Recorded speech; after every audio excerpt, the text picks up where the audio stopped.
삶을 살아가면서 우리는 인생의 광야를 만날 때가 많이 있습니다. 삶을 살아가면서 도울 수 있는 자가 아무도 없다, 나 홀로 남았다 싶은 그런 일들. 하갈이 만난 이 일은 인생의 광야를 만난 그런 삶입니다.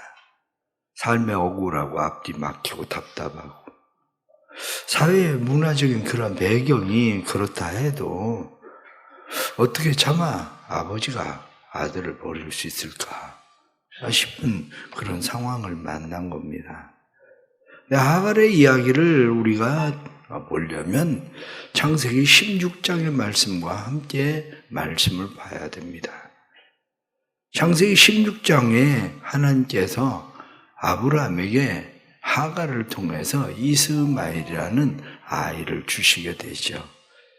그런데 성경에서 말하고 있는 관점과 우리가 보편적으로 사람들이 아브라함과 그리고 이스마엘의 관계에 대해서 다시 봐야 될 그런 면은 분명히 있습니다. 왜냐하면 랍비들의 관점, 성경이 보는 관점하고 같은 관점입니다. 우리는 주로 생각을 할 때에 아브라함이 하나님께서 기다리라고 말씀을 하셨는데 아브라함이 기다리지 않고 하갈을 통해서 이스마엘을 낳았다. 우리는 그렇게 생각을 거의 많이 합니다. 그런데 랍비들의 관점은 그렇지는 않습니다. 랍비들의 관점은 그렇게 말하지 않고 오히려 랍비들의 관점은 하나님께서 사라를 통해서 아브라함을 설득했다고 그렇게 봅니다.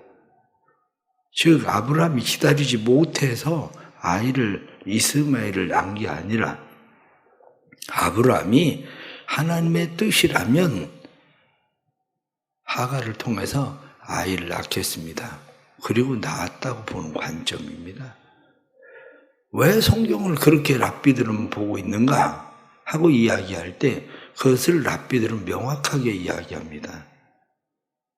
그것은 아브라함은 자식을 버렸어도 하나님이 자식을 버리지 않는다는 것을, 이스마엘을 버리지 않는다는 것을 성경이 말한다. 그렇게 말하고 있는 겁니다. 왜냐하면 우리가 성경에 나타나는 말씀들을 우리가 좀 더 보면 창세기 16장 10절 말씀에 하갈이 임신을 하고 그리고 하갈이 자기의 여주인인 사레를 박대합니다. 그러니까 사레가 저 하갈을 내쫓아라. 그래서 하는 수 없이 아브라함이 하갈을 내쫓습니다. 그런데 하갈을 내쫓았을 때에 광야에서 하나님께서 하갈에게 약속하신 약속이 있습니다. 창세기 16장 10절 말씀 보면 내 씨가 크게 번성할 것을 하나님이 약속하십니다. 그래서 내 씨가 크게 번성할 것이고 그가 셀 수 없이 많으리라. 그리고 하나님이 약속을 하셔요. 창세기 17장으로 넘어가면 아브라함이 할례를 행합니다. 그러면서 그의 모든 가족들을 할례를 행하죠. 그때 창세기 17장 20절 말씀을 보면 하나님이 아브라함의 자손을 통해 큰 민족을 이루겠다고 약속하십니다. 그러면서 똑같이 이스마엘에게도 하나님께서 그렇게 약속을 해 주십니다. 그래서 여러분들이 창세기 17장 한번 보십시오. 창세기 17장 20절 말씀.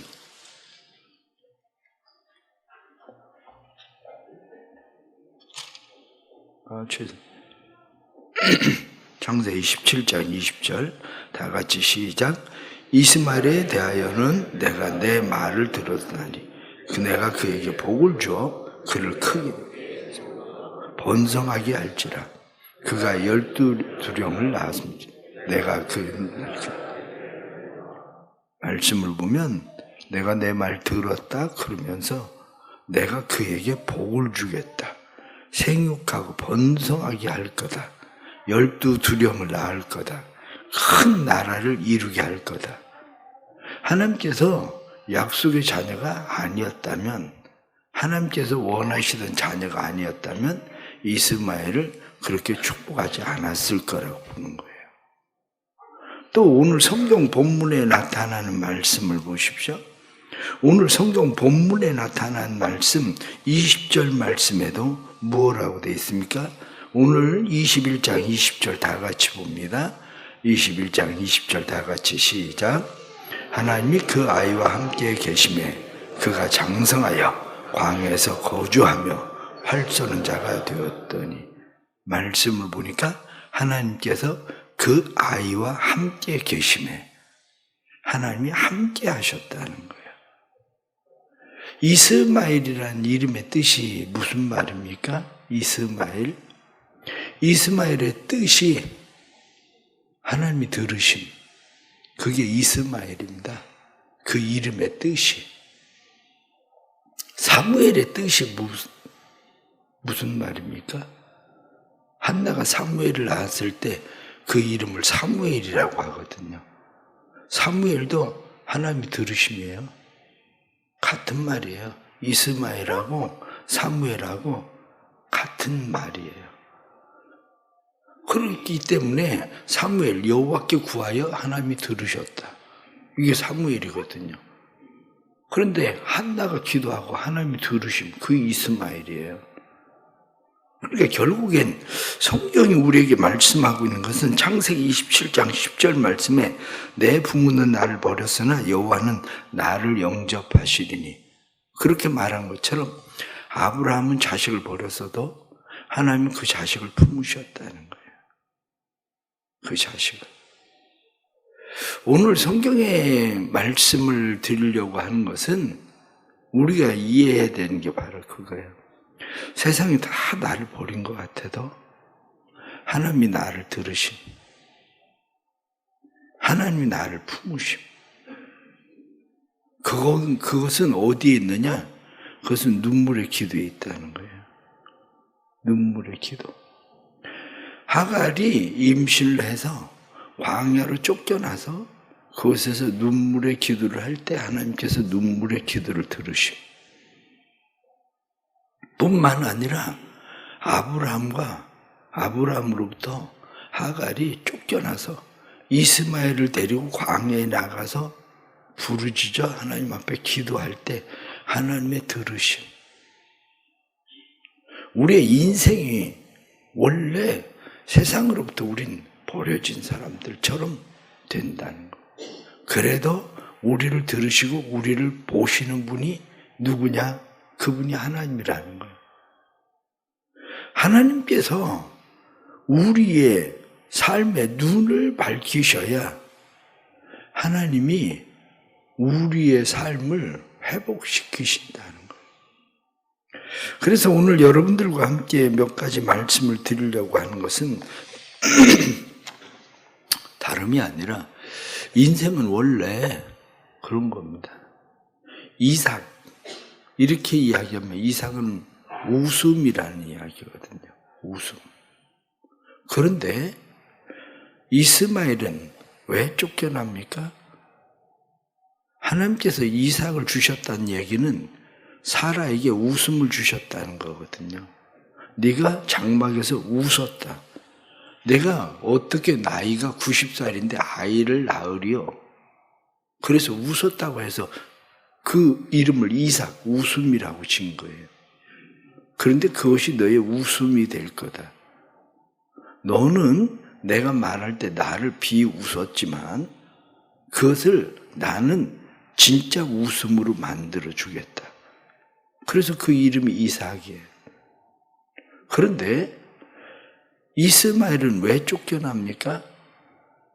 15살 되었을 때에 이삭하고 이스마엘이 놉니다. 그런데 성경에 나타난 말씀을 보면 아이가 놀 때에 이삭이 어리잖아요. 어린 이삭을 데리고 놀면서 그 아이를 보고 웃었다는 거예요. 그것을 웃음, 놀리다. 그래서 창세기 21장 9절 말씀을 보면 사라가 본즉 아브라함의 아들 애굽 사람 애굽 여인 하갈의 아들이 이삭을 놀리는지라. 여기서 놀리는지라가 웃음이에요. 이 웃음이 어떻게 보여지는 거냐면 아이는 재밌게 놀고 있어요. 웃으면서 이스마엘이 이삭하고.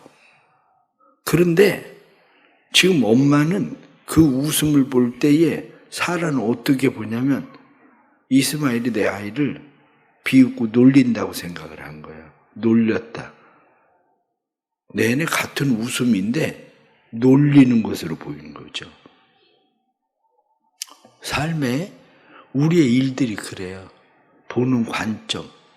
그런데 하나님은 그 웃음에 의해서 쫓겨났는데도 불구하고 하나님은 그 아이를 웃게 하신다는 거예요. 그게.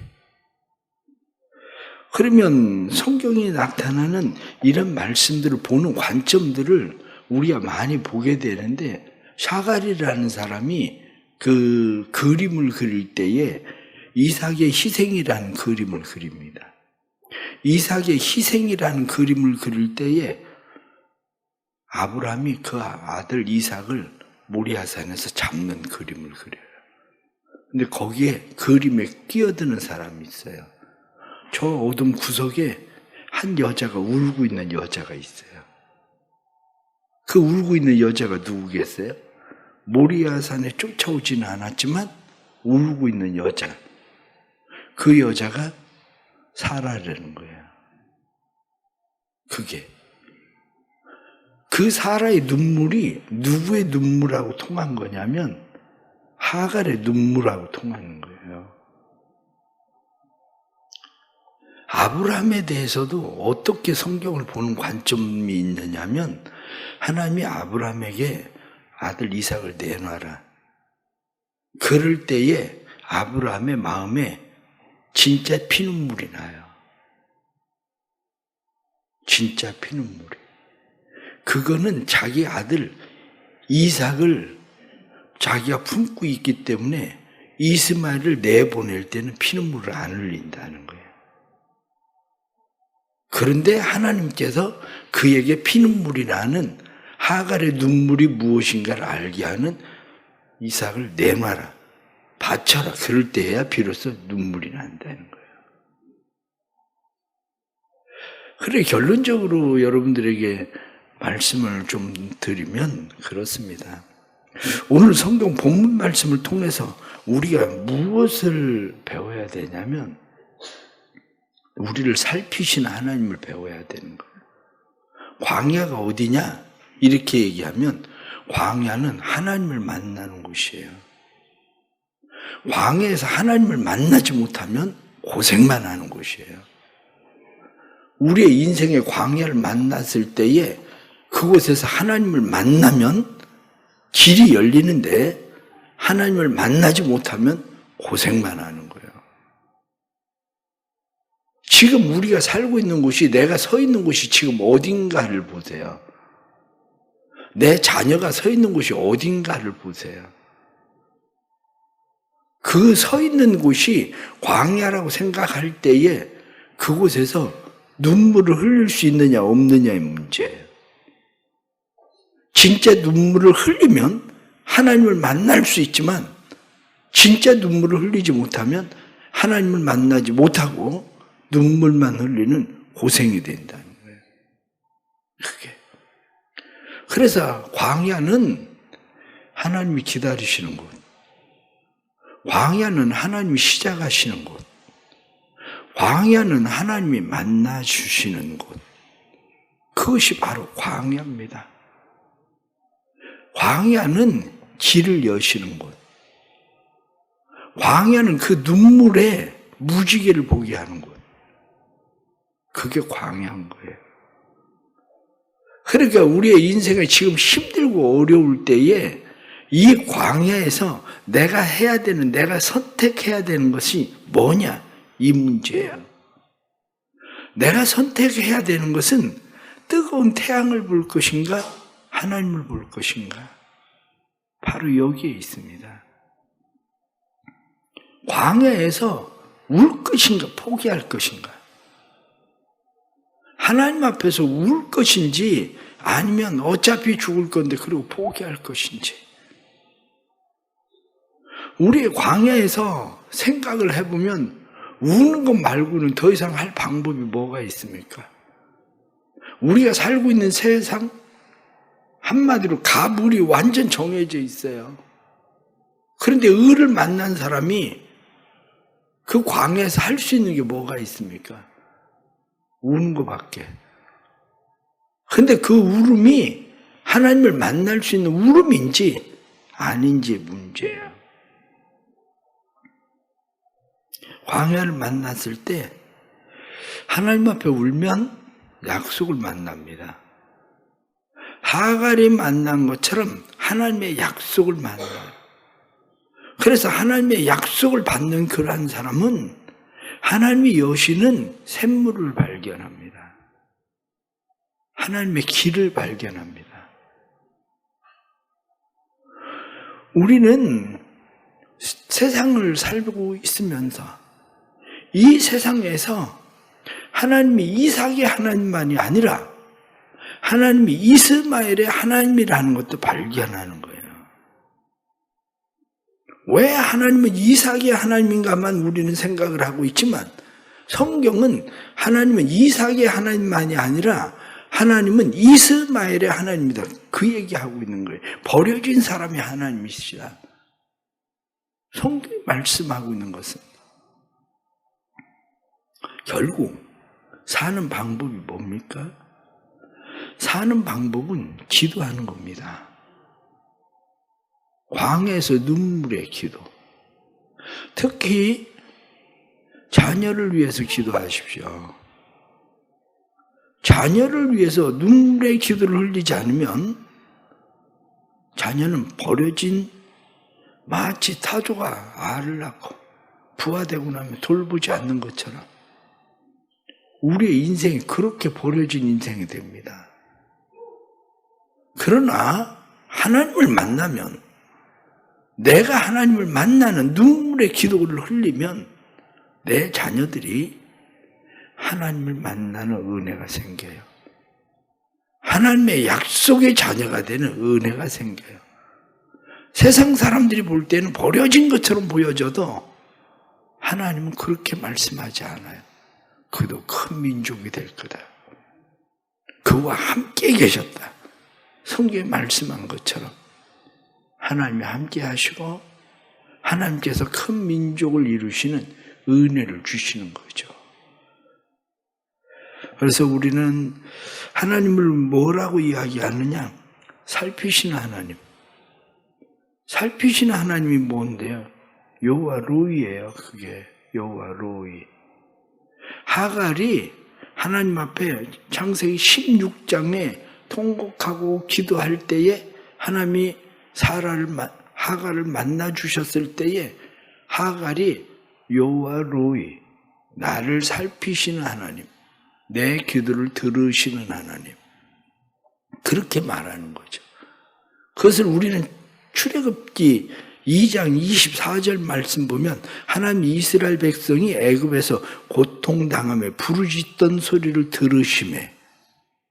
들으셨다.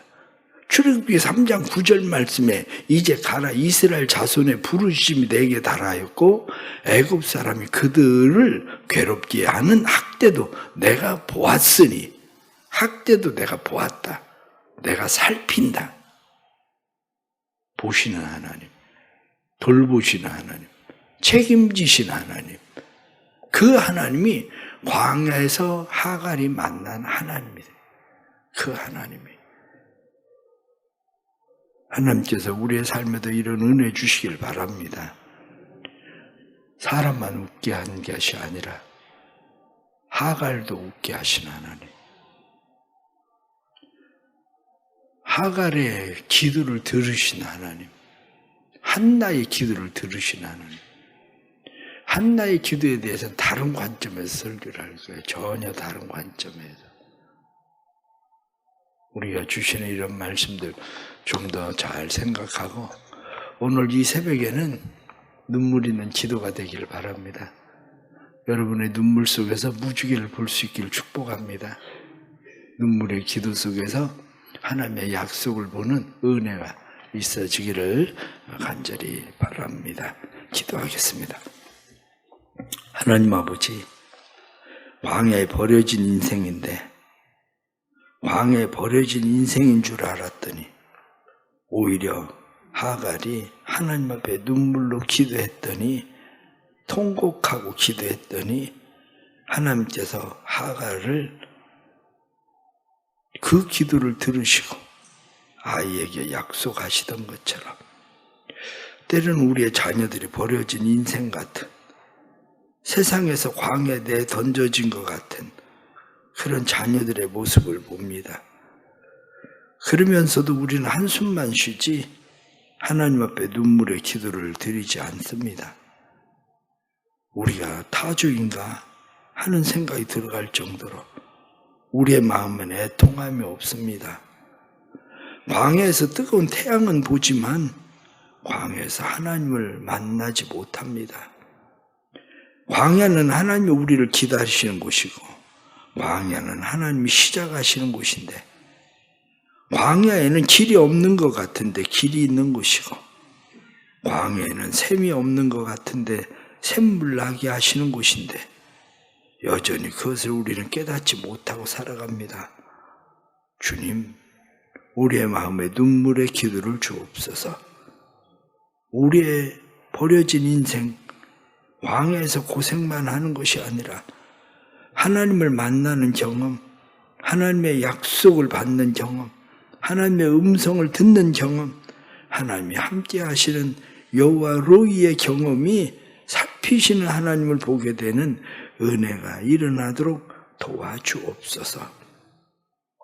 오늘 새벽에 믿음으로 기도하는 성도들 기도 들어주시고 눈물의 기도 속에 무지개를 보게 해주셔서 그 무지개가 새로운 희망으로 살아가는 성도들의 삶, 자녀들의 삶이 새롭게 일어나는 복된 축복이 나타나게 해 주옵소서. 힘들고 어려운 사람들, 광야에 버려진 것 같은 지진과 산불을 만난 사람들을 위해서 드려지는 헌금을 주께서 받으시고 이들의 삶에 하나님 새로운 희망을 볼 수 있게 하시는 주님의 역사가 나타나게 해 주옵소서.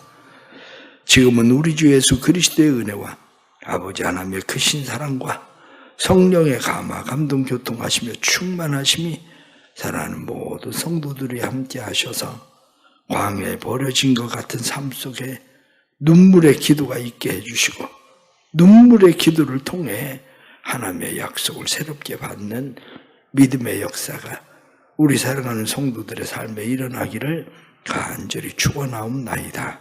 아멘.